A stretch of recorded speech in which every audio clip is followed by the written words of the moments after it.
How we doing, y'all? Welcome to episode 43 of the Ripper podcast. My name's Ethan Rosenstiel. Elson Gratz joins me. As you can tell, we got a new look. We're looking a little different today. Trying out a new platform. This is going to be a complete and utter trial run. I'm doing the whole production by myself, so this could go a little rough. I'm not sure what's going on, but you can see we have the banner. You can see both of us at the same time. This is great. We're rocking the free version right now, so we do have some features that are limited to us. But Ellison, how are we doing today? Let's get this thing kicked off. I'm excited. Life is one big trial run, staying busy, learning new things every day, and can't wait to try out the new format. Absolutely. This should be a lot of fun. So James Seagreaves is supposed to be our special guest today. He's having some issues joining. I'm not sure if it's because of the new program or not, but Elson was able to join properly, so who knows? So with that being said, our agenda is a little wonky as well. So we're going to be kind of bouncing all over the place. And hopefully James can join us for his segment at some point during the show. If not, we can always move on later. But thanks for joining us again, episode 43. We're getting close to that half century mark, Elson, at number 50. We'll have to do something special for that show because that's going to be a big one. I'm excited. Well, every show's got to be something special, but maybe extra special for number 50. That's true. That is very true. Let's start. So we're going to, like I said, our agenda is a little wonky. We're gonna start in a little college football. Let's talk some college football. Interesting week in football. A little bit of a start to conference season. Still kind of trying to figure that whole thing out. But Elson, just a broad idea about what your thoughts are so far here from this previous week. I think this week was refreshing. I think this is the best week of college ball that we've had so far this year. We had some really high-profile ranked matchups, and the vast majority of them were close. We did get a couple of ranked blowouts, which we'll touch on a little bit, a few of them being surprising ones, but there were some very good games this weekend, high-scoring, low-scoring, air raid, ground game. It was a fun week of football. Yeah, so let's get into the recap, starting with the number one team in the nation, Texas, with their backup quarterback, Arch Manning. He's human. He actually had a few turnovers, and he wasn't perfect. Elson, what did you see from Arch in this game? He obviously looked immensely talented. He's got all the physical tools you're looking for in an excellent college and pro quarterback. But like you touched on, he did look human. Going into this game, I wasn't exactly sure what to expect. He obviously looked excellent last week coming in the relief of Quinn Ewers. Going out against Louisiana Monroe, he looked like a good college quarterback, but he did have the rookie mistakes in one of his first career starts, turnovers. But overall, a lot to improve from. He's going to go back to the bench, and it's going to be interesting to see how well he hits the ground running next year after Quinn Ewers is almost certainly going to be in an NFL uniform. Yeah, absolutely. This playing time is so pivotal for Arch Manning's development. He's learning so much, and there's talks about, like, that's the reason why the Manning family wanted Arch to go to Texas, was because they wanted him to sit and be able to develop behind a really, really good quarterback in Quinn Ewers. And for him to be able to get a little bit of experience is just going to make his future propel even better. They still got a blowout win against LA Monroe. I mean, take that for what you want. But Quinn, I mean, it's not like he played a bad game. He brought his team to victory in a big way. But yeah, like I said, Arch Manning, that's going to be big for him. What a game from James Madison. 70-50 over North Carolina. Was this a basketball game, or are we playing football here? I was going to say wrong season, man. This one was insane. When I was scrolling through all the box scores, at first I thought that this one must have been a typo. I remember I saw it at halftime, and it was like 43-3 or something ridiculous like that. Who could have seen this coming from JMU, a recent addition to the Bull subdivision? They lost a lot of players last year, and a lot of people going in thinking this is going to be one of the worst teams in the FBS. And they go into North Carolina and they say, nah, 5 touchdown passes, 5 touchdown rushes. North Carolina could not touch them. And to make this even sweeter, in week 3, 13-6 win over Gardner-Webb. So a huge win for the Dukes over the Tar Heels. And man, the highlights on this one are fun to watch. Yeah, high scoring game, shootout, no doubt about it. People calling for Mac Brown to retire, get rid of his career, whatever you want to say. You think it's time for a guy like him? I remember there was a post-game interview and he was said something like, if I lose the locker room and if everybody's coming for my head, then I would think about resigning in that situation. And he's since walked it back, which, after you lose by 20 and give up 70 points to James Madison, not a great look. North Carolina has had a lot of football success in recent years, so I'm not going to make any sweeping judgments, but wow. Talk about a statement game if you've ever seen one. Northern Illinois had the country by the ropes, got them ranked after their big win against Northern Illinois, and then they go into overtime and lose to a Buffalo team. Pretty disappointing for NIU. You wish that NIU could have capitalized on more of that momentum they were gaining. Ultimately, I don't think this is some egregious loss. Buffalo's not a terrible team. I think Buffalo and NIU play in similar ways. They're both going to run through the ground game, try and control time of possession. Ultimately, Northern Illinois just missed two crucial field goals, and that's what did them in. It was a grudge match between two pretty close teams, and it's going to cost NIU their ranked spot. As you can tell, I'm kind of playing around with some of the camera setups. I'm trying to get Elson solo, but for some reason, it only allows me to be the only one on the screen. I'm like I said, first time with this. We're just playing around a little bit. We'll figure it out. Yeah, we're getting there. But so if you see some crazy stuff going on the screen, that's my fault. My apologies. I'm clicking buttons. Someone needs to take my control away. A couple of Hail Marys from Colorado. How about that? They win against Baylor in overtime. Shedeur Sanders with that crazy highlight reel Hail Mary to force overtime. But there's a couple of the different Hail Marys to get to that point. But this is literally the definition of Colorado. Just throwing the deep ball and making a prayer. Man, this one was just fun in all phases. Two pretty evenly matched teams just duking it out. And back-to-back Hail Marys, how often do you see that? The first one was dropped in the end zone. Should have been a touchdown. I forget the name of the player who dropped it. I want to say it's Sam Brown, but he's a wide receiver for Miami. I can't think of his name. And then the wide receiver 2 for the Buffaloes on the very next play hauls it in. I remember I saw the safety angle, like if you were the safety on that play in the back of the end zone, watching it game speed, and just an awesome highlight. Ultimately, Buffaloes force overtime and walk away with the win. Colorado moves to 3-1, 400-plus yard game for Shedeur Sanders. I think he had 430. And another excellent performance from Travis Hunter, he's making his case for the Heisman. He's making a case for both offensive awards and defensive awards. And even if voters aren't loving Colorado necessarily, it's going to be interesting to see where you got him on your Heisman watch, because, man, he could win a Heisman as a wide receiver. He could win it as a cornerback.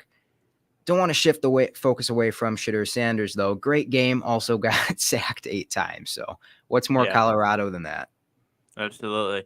I can't lie. I did not have much movement on my Heisman watch. I don't even know if we're gonna really present that today. I didn't really include that on the graphics for next week. I'll make sure of that. Ethan, you know how many receptions he allowed against against Baylor? He allowed 0. Yeah, I mean, he's a stud. I mean, he absolutely is. He plays both ways.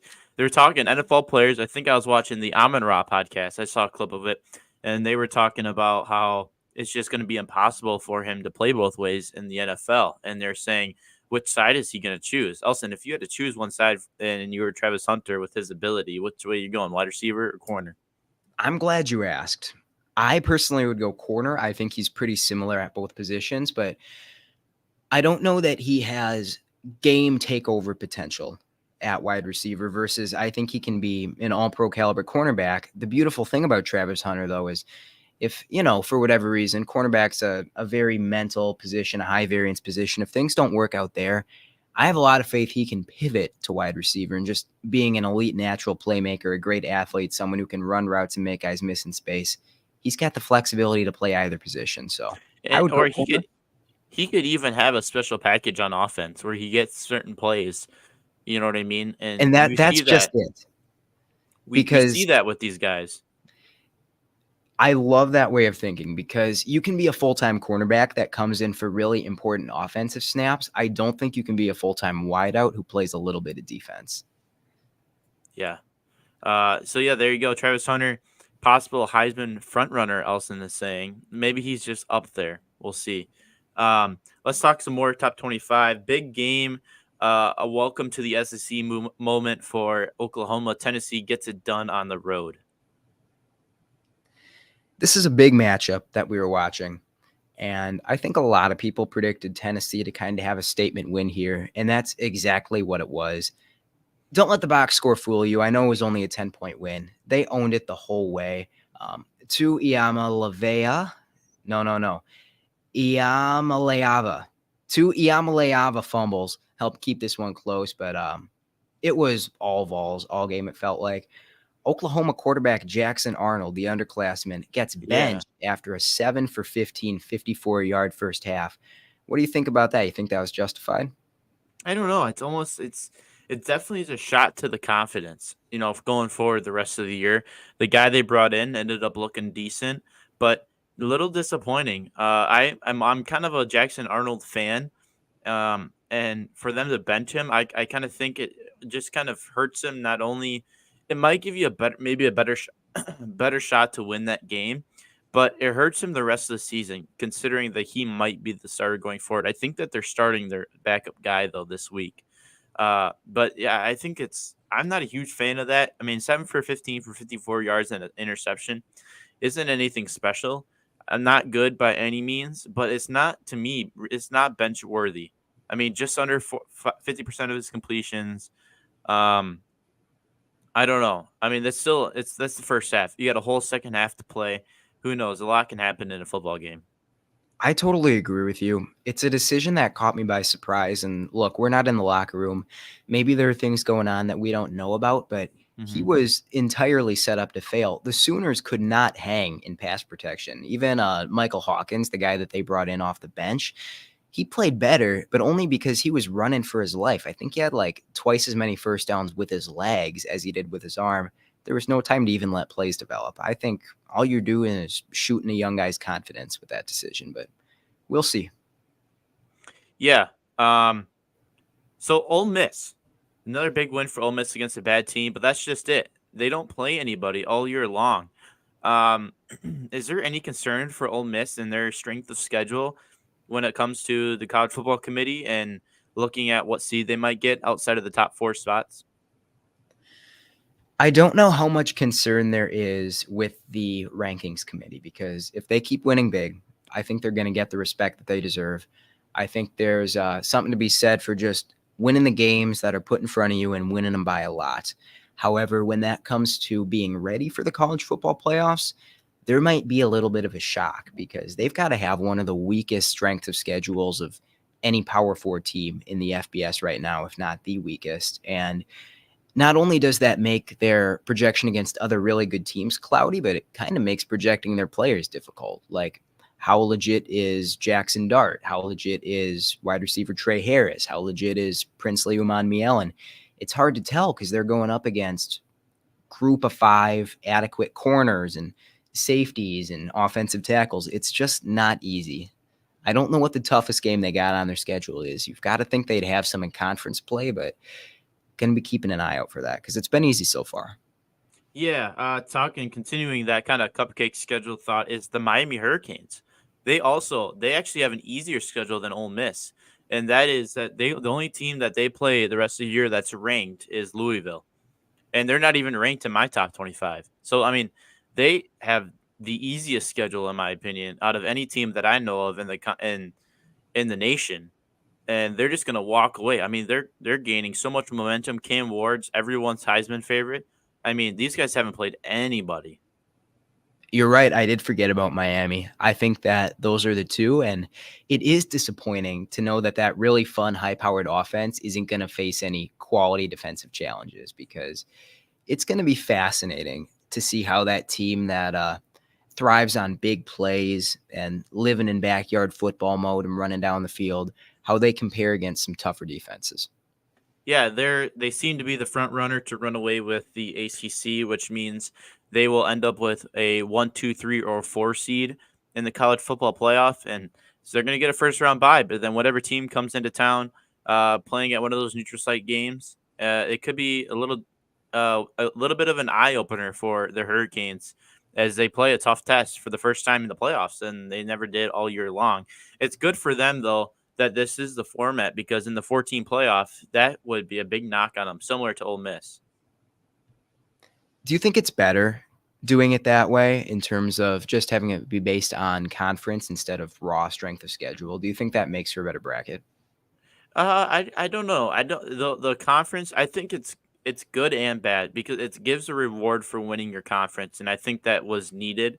There needed to be a little bit more of an emphasis on being a conference champion, but also too, uh, I think it takes away from some of those teams, and we're going to see it in the SEC. Only one team's going to win the SEC, but right now, like I think the whole top five or top four is ranked they're all in the SEC. So those teams who are better than the other conference champions are not going to get a bye because they didn't win their league. I think that's the only flaw that I have with it.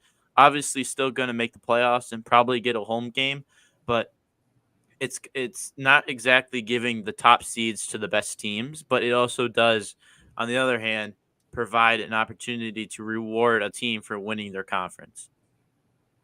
I think the conferences feel even less balanced after realignment, disappointingly.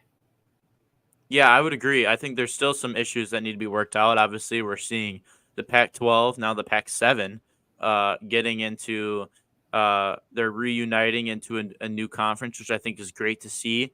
But I still do think that there's some teams that are struggling with that, and I'm not a fan of the no divisions in the conferences. I think it kind of takes away, like for example, the Badgers because there's no divisions, at some point the Badgers are going to have a season where they don't play Minnesota because they have a rotation of teams that they play, which is just not right. Obviously, there's other rivalries that conference realignment ruined, but when they're in the same conference like that, they need to be playing some teams every single year and then having a dose of with 9 conference games, 6 of those being against your conference and then 3 against within your division and then 3 against the other side of the division.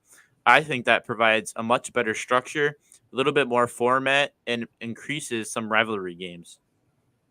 I got to agree. And that's really what college football is about, right? That's one of the biggest things that separates it from the pros is Hmm. just a different type of rivalry hatred. And so I don't think that putting a cap on that is necessarily the right move for NCAA football.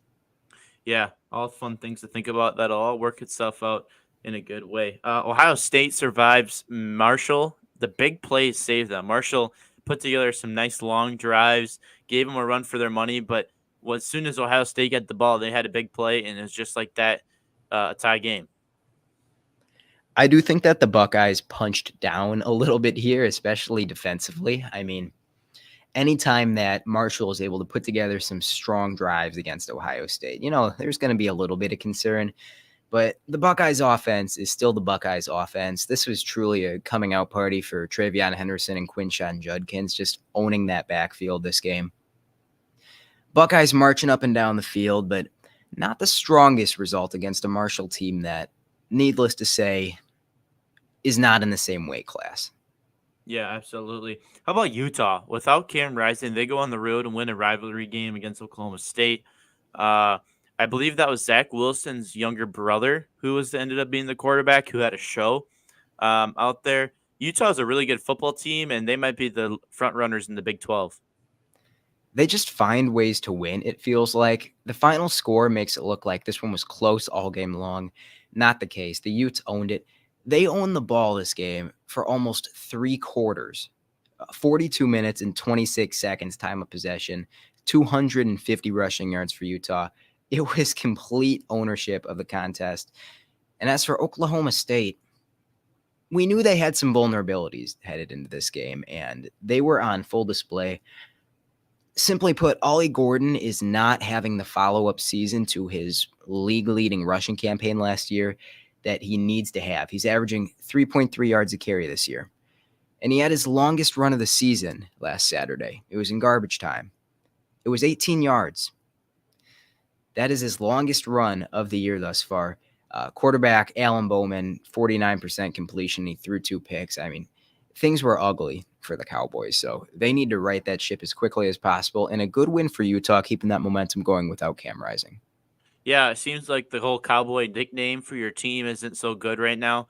Oklahoma State, the tough loss. Dallas struggling right now. We'll talk about that a little later. That's my next point, though, is Oklahoma State's overrated. Their quarterback is old, not as good as people think. Ollie Gordon's overrated. I think that this is a team that might struggle as they continue to play some tough teams. So that'll be interesting to watch as they go forward. What a crazy game between USC and Michigan. That was super fun to watch, that ending. USC inches away from that first down to get that drive continuing. You'd imagine that they would continue that drive and make a push to at least tie the game or take the lead against Michigan there. How about Michigan, though? Making the quarterback switch ended up working out. They get a big win to resurge themselves back into the college football conversation. They got a big win after the quarterback switch, and it was surely because of the arm, right? How many passes did they throw? 12. They ran to daylight, and we knew that's what the game script was going to be, right? We knew that's how Michigan wants to win. That's Michigan football right there. That's Michigan football. That's Big Ten football, just the way we expected it. And it wasn't the guy a lot of people were expecting necessarily heading into the year, and Donovan Edwards racking up the yardage. Running back Khalil Mullings, you are on my draft board. 17 totes for 159 yards and 2 scores. Just looked extremely explosive, breaking off big runs all day and helping deliver the Michigans to a big win over USC. It was the ground attack combined with a really ferocious pass rush. Miller Moss got sacked 4 times, hit 7 more. He still looked talented, but there's only so much you can do when you're ending up on the ground every time. Let's talk about quarterbacks running the ball. Riley Leonard, it seems like the Notre Dame game plan has changed a little bit, and the run game is back for the Irish. Riley Leonard looks better when he's running the ball. How about that? He's an underrated runner. He's maybe the most underrated running quarterback in the Power Four. Now, I will say take that with a grain of salt because what you failed to mention is that was against Miami of Ohio. So, nice win for the Irish.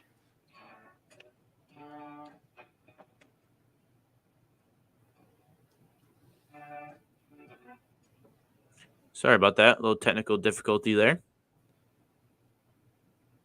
You still got me, Elson? I do. Okay. My output I don't have. Elson, BYU kicked butt. They came in and just destroyed Kansas State. Why don't you talk about that while I try and figure out some audio issues? Look, BYU is a good football team. They moved to 4-0 after this one. Number 2 in the AP poll, finally getting some of the respect they deserve. But who could have expected a result from this against K-State? They've been gathering momentum all year, it felt like. That was their first win, or their first loss of the season, excuse me. They just got outplayed in just about every phase of the game. BYU dominated the trenches, and that's really concerning because what Kansas State wants to do is get a lead and then run the ball up the middle with DJ Giddens and win time of possession and close it out. And they got beat on the offensive line. They got beat on the defensive line. And they had no answers for BYU's passing attack either. Yeah, you got to imagine that was impressive, to say the least, for BYU. They're now ranked, I think. Kansas State going to continue to drop down the rankings as they go. Friday Night Lights, Illinois and Nebraska. Illinois looks great. Brett Bielema's got these boys rolling. Nebraska, tough loss, not a super concerning one for them. But Illinois able to continue to look good and rise up top 25 rankings. I got to agree. This isn't one of those games where it's like, oh, even though the slightly higher seeded Nebraska team lost, they blew it. No, these are 2 really similar teams in terms of prestige and how good they are right now. And it was a back and forth battle. Ultimately, Illinois' pass rush was able to get home, forced a couple fumbles. That was the deciding factor. Whereas I think Illinois is a program on the come up right now. We've seen them continually get better, and a big part of that has been the offensive line. They went from one of the worst units in the Power 5 last year to one of the better units. Altmaier is looking very good, and they've got some receiving talent as well. Just 2 good, fun teams in a good, fun game that went to overtime. Another team that's on the rise, Iowa State, looked good again this week. They're going to continue to rise just as Illinois is. I don't think I caught the Cyclones game. Who did they play this week? They played It's right at the tip of my brain. I'm gonna have to look this one up. I don't know off the top of my head. Um, Because they have been a fun team so far this year. yeah, they've looked good ever since that Iowa game, big rivalry game that they won. That was very intriguing to me in that term. Let me look up these guys, this game in a sec, right here. They played Arkansas State. They beat them 52-7. Oh yeah, now I remember seeing that one. You know, it's always tough to gather conclusions from a ranked team just punching in Arkansas State, but you know, they're beating the teams in front of them and getting some momentum, and we'll see them against a real team, Houston, and that one's going to be interesting next week. Yeah, absolutely. Let's talk this week preview now. Let's talk about some of my top 25. Here is my official rankings right now.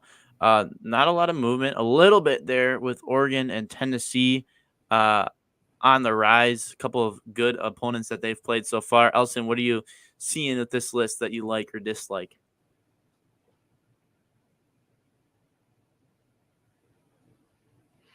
So I think kind of the first tier gap that I see is from Ohio State to Utah. And we're still in that phase of the year where it's like most of the real good teams are undefeated. However, I think you drop down from OSU to Utah, Missouri. It's teams that have consistently beat up on just about every team they faced to teams that maybe aren't playing their next or their best football yet, like Missouri in particular. I'm looking at they just squeaked by against Vanderbilt last week, I want to say, and didn't necessarily look like a bad team. Clearly talented on both sides of the ball, but still has work to do as far as getting into playoff form and making a run at a natty. Yeah, some big movement motivators for me. Tennessee, Oregon, both rising. They had good wins over the weekend, but they both got two quality wins. Tennessee against NC State and Oklahoma. Oregon is against Boise State and rival Oregon State. And so both of them able to rise. Teams like Ole Miss, Ohio State, they haven't played anybody yet. So it's hard to give any credibility when you look at strength of opponents because they're the same record. That's kind of the next thing that I like to look at is seeing comparing opponents, seeing who's better. And that's kind of how I try to determine some of these rankings. With that being said, Alabama, they got to win against Wisconsin. Miami's got to win against Florida. But Ole Miss, Ohio State, no one yet that's been too credible. Teams that do have other teams that do have two quality wins, in my opinion, Washington State and Illinois. Both teams ranked mid-pack at 14 and 15. Both of those teams, Illinois is up 7 this week, biggest riser of the week. Oklahoma falls a little bit. Oklahoma State falls even more. But some of these teams that have multiple quality wins is something that I'm looking at compared and just comparing the strength schedules and looking at that. So for Ole Miss, yeah, they had a big win, but they're falling for me just because they're not getting – there's teams that are proving more than them, and it's hard to reward a good team like that, even though I really do think Ole Miss is a top 5 team in college football. They just don't have like the actual numbers and stats to prove it. I agree with that. You got to reward the teams with the quality wins. Yeah, absolutely. Let's talk game of the week here, Elson. We got Georgia and Bama going at it. This is by far the best game that we're going to see all year long. College football's here. It's official. Absolutely. This is an SEC battle that we love to see. These are my rankings. Alabama's ranked 5th, Georgia 2. AP poll has Alabama at 4. So this is a top 5 matchup either way you look at it, but this is a fun one. These two teams, this is a playoff caliber matchup. Prime time Saturday night. Fowler and Herbstreit on the call. I'm fired up for it. I don't know that this is necessarily going to be the most entertaining game we see all year, but I definitely think it's going to be the most impactful. What I'm watching is if Georgia's defense, which is still excellent, is going to be able to force turnovers on Jalen Milroe versus if Carson Beck and the Georgia wide receivers can be on the same page and get the ball out on time, because if they can't, Beck is going to be on his back a lot throughout this game, and that's going to put Georgia way behind the chains. Yeah. This is gonna be a fun one. Georgia's a team that a lot of people are considering and not really they're considering more on the downfall, and Alabama might be more of a team on the upside. people are saying this is a must win for Kalen DeBoer just because of the pressure that comes with following in the footsteps of Nick Saban and understanding that this is a big game and that he needs to be able to win to continue to keep that standard high in Alabama for the Tide. This is going to be a fun one to watch. Tuscaloosa is going to be rocking. Georgia, Carson Beck has a lot to prove in this game. So does Jalen Milroe, a guy who's kind of defied odds. This is going to be a super fun game to watch. I'm super fired up for it. Like I said, Kirk and Fowler on the call. It's going to be a lot of fun. So, and we're going to know who's real and who's not after this one. That's what I'm most excited about. Absolutely. We're going to learn a lot. We're going to see a lot of movement in the top 25. This is a game to be fired up for. Elson, let's make Sunday picks while you're here. And then, because Elson does have to get out of here pretty quick. So let's make his Sunday picks while you're here, and then we'll see where we're at afterwards. Sunday picks, though, Elson, how about the leaderboard? You and I both had identical picks, and I believe we both gained 2 or 3 points. So that's where we stand here. Hopefully, James, I'm assuming James isn't going to be able to join us with his technical difficulties. But Elson, let's make some picks here. 2 Monday Night Football games again. Let's start here at the first game. The Saints, who looked good until last week, they're on the road against the Falcons. Falcons favored by 1.5. I'm going to pick the underdog Saints here. I agree. I think this is a good pick. The Saints are still a good team. They're going to look for that rebound win after their loss to the Eagles last week. Vikings, big NFC North game. Vikings on the road, taking on the Packers. Not sure if Jordan Love's going to play or not, but we got Malik Willis, who's looked great so far. Packers favored by 2.5. So I'm not all the way through my weekly picks that I post on Instagram. Just a little spoiler, new graphic debuting this week. And as I look through these lines, Packers by 2.5 might be my favorite line of the week. I'm going to take the Vikings to cover here and win this game. I agree. I'm going to take the Vikings as well. Again, maybe another week of us having identical picks. You're in protect the lead mode already. You're ahead. Yeah, that's no fun. But, I mean, it's just hard to take. I mean, the undefeated Vikings underdogs on the road against a team that might be playing their backup quarterback. The third week of that where someone hopefully will be able to catch on that all they do is run the ball. It's like I'm going to take my money with the Vikings there. I got to agree. No doubter there. Eagles favored on the road against the Buccaneers by 2.5. I'm going to take the favored Eagles in this one. Okay, this is where we're going to differ. I'm going to take another underdog pick. I think Buccaneers, they go get a big bounce back win. If there's one thing that we've learned through the first 3 weeks of the NFL is that anybody can win on any given day. Dude, what's going on? I know it's the beginning of the season, but it's no fun. It's no fun because there's no. I mean, Vegas has to be furious right now because people are gonna be betting on underdogs just because they have a same shot of them winning as the favored team. I mean, that's what I'm doing right now. All 3 of these teams. I mean, all 3 of these teams that are underdogs right now are above 500, having good seasons.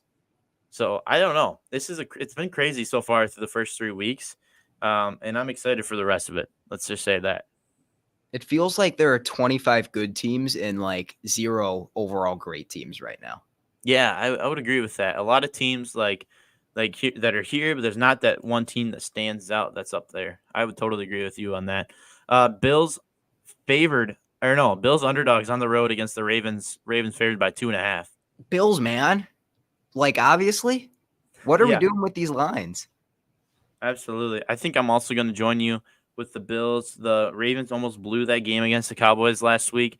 The Bills, they are just rolling right now. People are trying to say they are probably the closest team to being up that extra category than some of these other schools. But give me the Bills there. Titans favored on the road, taking on the Dolphins. Dolphins, Monday Night Football on their third-string quarterback. Who you taking? Man, you got to think the Dolphins figure something out. And, every single week, Will Levis is a threat to do something stupid that you've never seen before in your life. So, yeah, Miami, is an underdog. Double points, Monday Night Football. It's hard to not take that. Seems like one of those stories that just scriptwriters have their hands all over this one. Third string QB, gonna go on, nations watching. Give me Miami as well here Monday Night Football. Other games, Seahawks on the road, taking on the Lions, who are favored by 4. I'll take the Lions, and I don't feel good about it. Really? I'm gonna also take the Lions with you. That'd be another fun game to watch. Those Seahawks have been rolling, no doubt about it. Their Sunday picks. Who knows if we'll get James's in? I think just because I want to get rid of the coming soon on that graphic. I'm gonna text James and just tell him to give me his picks, even though he's not on the podcast. Just because I do want to get something on there because he is supposed to join us. Elson, thank you so much for joining us. Do you want to make any last quick points before you got to head out, just about the NFL? This past recap. Sam Darnold may be the best player in football. Enough said right there. I mean, he might be the front runner for MVP right now. What a bizarre world we live in, man. It's just Why wild. even try? Why even try with the predictions? I know. It is absolutely crazy. Alison Gratz, thank you for joining us today. Have a fabulous rest of your weekend, and we'll talk to you next week. Sounds good. I'll see you. See you later. We'll continue here. Ellison's out of here. Maybe James shows up at some point. Who knows? But here we go. We're locked and loaded. We're going to recap some of the NFL, talk a little fantasy football, and then get into Friday Night Lights and a little bit of history in the MLB. Thanks for sticking with us. Episode 43 of the Ripper Podcast. NFL recap. What a week it was. Just talking about that with Elson. How anybody can win on any given week. And we've seen that. There's not a team that stands out over everybody. And there's not a team that's, good or bad, you could say. Even the Carolina Panthers proved that as well. Talking about some games here. Eagles in a low-scoring game against the Saints, 15-12. They end up winning it. Eagles sneak by. It was the last-minute drive. What happened to the Saints? They were a team that was coming into this one on a roll. They blew out the Panthers and the Cowboys coming into this one. They're playing the Eagles, who have had plenty of controversy. This is going to be an interesting game that I'm intrigued to look back at as the season goes on and just seeing what kind of, because it's always interesting early in the season. You don't ever realize playoff implications about what a week 3 game can mean in early January when the playoffs roll around, because these two teams that are going to be trying to win their divisions, at least make a wild card position. Very intriguing to see that. Big question for me is Jalen Hurts. Is he really that good of a quarterback? He makes some interesting decisions. Some people say it's play calling, decision making by the coaching staff. I'm not completely sold in by Jalen Hurts. That game in Brazil against the Packers, Jalen Hurts, that fourth quarter was insane. That was a different quarterback that we even saw that entire game. Jalen Hurts he has his flashes, but there's also those negative flashes as well. Those are intriguing to me that I'm interested to see how those play out the rest of the year. Vikings dominant win 34-7 over the Texans. Olsen, before he left, he mentioned how Sam Darnold is his MVP candidate. He's a different guy. He's resurging in a scheme that works for him. A lot of people in Minnesota liked him coming in. They liked his playing style. They obviously have a scheme that works good for him. Sam Darnold is all I wrote on my paper because he's the storyline here. Kevin O'Connell is a great head coach, able to adapt to this. People thought, including myself, that the Vikings are going to be fourth in their division. They're going to get a draft pick, and they're just going to be building around J.J. McCarthy. No, sir. They are going to be fighting for that division, fighting for the 1 seed in the NFC, and going for a Super Bowl run with Sam Darnold at the helm, which would be interesting to see what they do at the end of the year if this continues. Is it J.J. McCarthy or is it Sam Darnold? Or where does Sam Darnold go? You would imagine he's going to be a starter somewhere else. Very interesting game there. Niners-Rams. Rams pull off the big comeback in the fourth quarter, beating the 49ers 27-24. This was a crazy game. 49ers led for the most of this one. Obviously, the Niners without guys like Debo and Christian McCaffrey. But the Rams, who have had some close games throughout the year, they pull out this one against the inner division. That NFC West is a crazy division, and the Rams pull out a massive game. That's another one that we'll be looking back at when playoffs roll around to see what those implications were here week 3. Lions get a win against a good team in the Cardinals, 20-17. This is another game that's just like so close. These one-score games can go either way. Lions just barely prevail. Aiden Hutchinson's a dog. He is a really, really good player. Very impressive to watch. On the other side, Kyler Murray, I think, has been the best quarterback all year. Kyler Murray has been very, very good. He's been running the ball. He's back healthy. He's gaining the respect that he had early on in his career before he tore his ACL, before the Cardinals kind of fell off the face of the earth. But they're going to continue to get better. They got young players. They have positions that they need to upgrade at. The Lions got a big win, though, on the road with this one, 20-17 over the Cardinals. Ravens hold off the Cowboy comeback, 28-25. Look, my Cowboys, who knows what's going on? Uh, Coming into the year, last 19 years hasn't been a repeat winner in the NFC East. I knew we weren't going to win the division. I thought we might fight for a wild card spot. Dak Prescott still looks very, very good. I know a lot of those stats were garbage time, if you call it, but he's led a team into a comeback situation where the Cowboys probably should have made that comeback. They just couldn't stop the run at the end of the game. The Cowboys, they got a little bit of work to do. Coaching, front office, whatever it is, they need to add a couple of pieces. They need to be more active in the offseason. I think that's part of it. Having some new, fresh ideas with new players, adding a little bit of a different identity in the locker room, something we lacked this year. Matter of fact, we brought guys back like Ezekiel Elliott. So we're bringing our old self back. We're not innovating. This is Cowboys 1-2. It's a big game tomorrow night against the Giants on the road. I don't foresee this being an issue, but who knows? Who knows? This totally could be a game that's a little nerving to watch. But Ravens hold off. The run game for the Ravens was lights out. They had a really good first half. Second half, maybe they got a little lackadaisical a little bit and try not to lose category instead of going for the win. But very good game overall in that one. Sunday Night Football, Chiefs, Falcons. Chiefs won 22-17. Look, this is another opportunity where the NFL is fully evident in the fact that they're trying to make sure that these Chiefs are very good.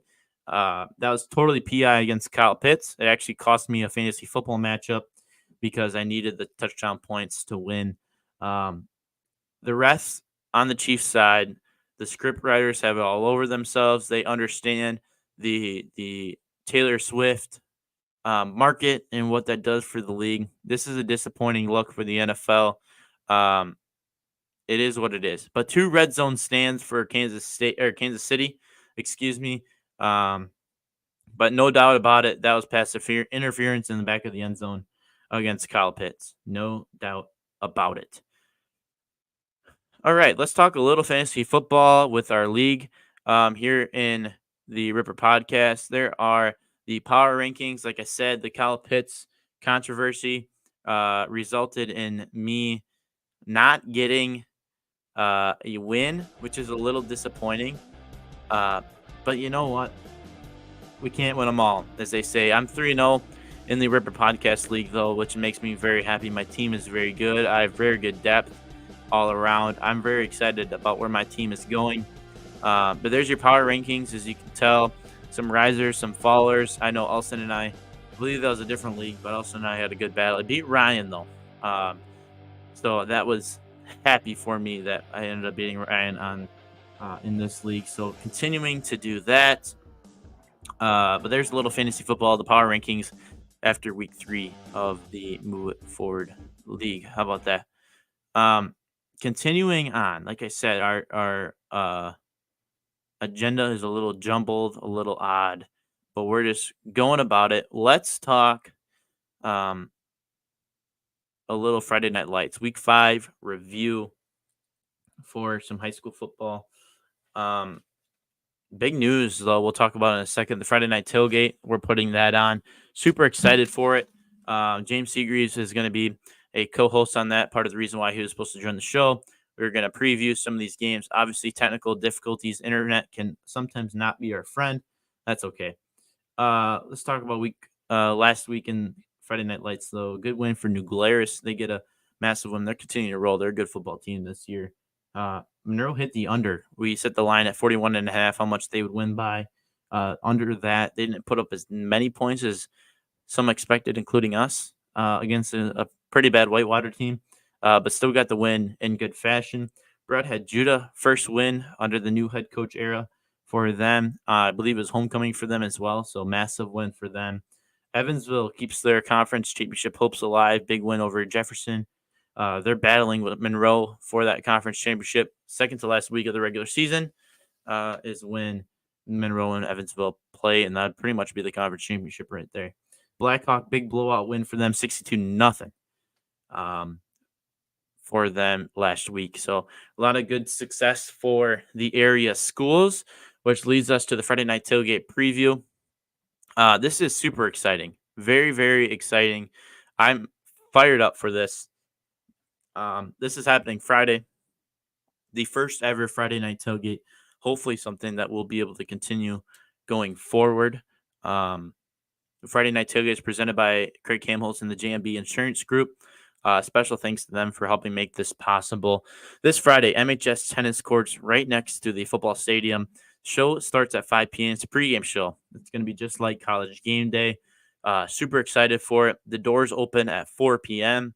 There's going to be a lot of fun activities, including food provided by the Monroe Booster Club, yard games. There's going to be some craft things like sign making and face painting, things like that, hopefully led by fellow cheesemakers. So we're just super pumped up for this. This is going to be a lot of fun.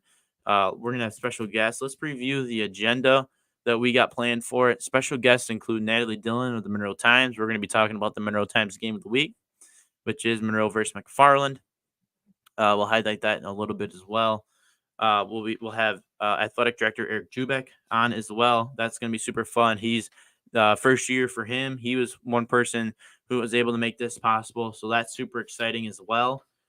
So be able to hear his scoop on what it's like being the athletic director first year, a lot of new things that he's incorporating, exciting. And then our featured guest is Mr. Bordner, legendary math teacher at Monroe High School. He is going to be our featured guest. He'll come on. He'll make his guest picks at the end of the show. So that's super exciting. A lot of fan engagement as well. We'll have a t-shirt toss in the middle of the show. Additionally, we'll have a trivia challenge with some people from the crowd.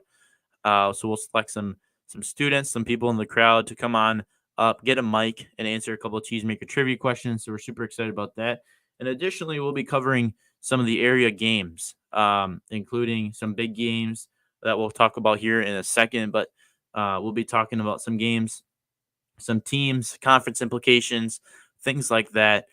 Because around this area, there's a lot of really good football teams. We're super excited to be able to do that. Additionally, first 50 students at the tailgate, they'll get a free rally towel courtesy of True Homes. So that's another sponsor that's able to make this possible. So this is just going to be a super cool event for everybody in attendance. We're super excited. I will be hosting with James Seagreaves, Lane Meyer, Owen Gilbertson will help produce the event. We'll have special guests, obviously students and crowd engagement stuff, but it'll all be live streamed. That's part of the reason why we're trying out this new platform today, to try and make this even better of a product. So far, it's been doing pretty good. And so that's what we know here about the Friday Night Tailgate. Goal of this is to be able to continue to do this next year, go to other schools in the area that we're covering, highlight some of these matchups between the area schools. If you want to call it a district, call it a district, but be able to develop a cool atmosphere, enhance the entertainment aspect of these games, and just have some fun. It's a cool thing. College game day is something I personally really, really enjoy. And so this is something that I'm super excited to be able to continue to grow and do this. So this is the first time we're doing it. We're going to work out some kinks. It's going to be a lot of fun. And then hopefully next year we'll be able to do this at some other schools, grow the product, and make it that much better. Let's talk about some of the games, though, this week that we'll be talking about all week long. Obviously, game of the week for Monroe taking on McFarland. Monroe and McFarland faced off twice last year, once in the playoffs and once during the regular season. Regular season, Monroe won 56-7, and in the playoffs, it was a 28-20 close, nail-biting game. But both games, the Cheesemakers prevailed. McFarland is not having the brightest of seasons. They lost a lot of players from last season. That was a pretty good year for them. They made growth compared to years past. They're 1-4 coming into the season. The key to them, though, the Paul Ackley-led Spartans, the key to them is to force them to run the football. They are going to throw the ball all over the place, Quarterback Garrett Kroll, a little bit under 50% completion percentage, but he's got 837 yards passing. He's got eight touchdowns, but he does have 7 interceptions. And so you're going to have to force them to run the ball and get desperate a little bit to force some of those turnovers by their quarterback with those interceptions. The running game, though, leading running back Andrew Maley only has 145 yards and a touchdown. So not a strong running game for them. Their offense is weak, but so is their defense. Not a lot out of their defense.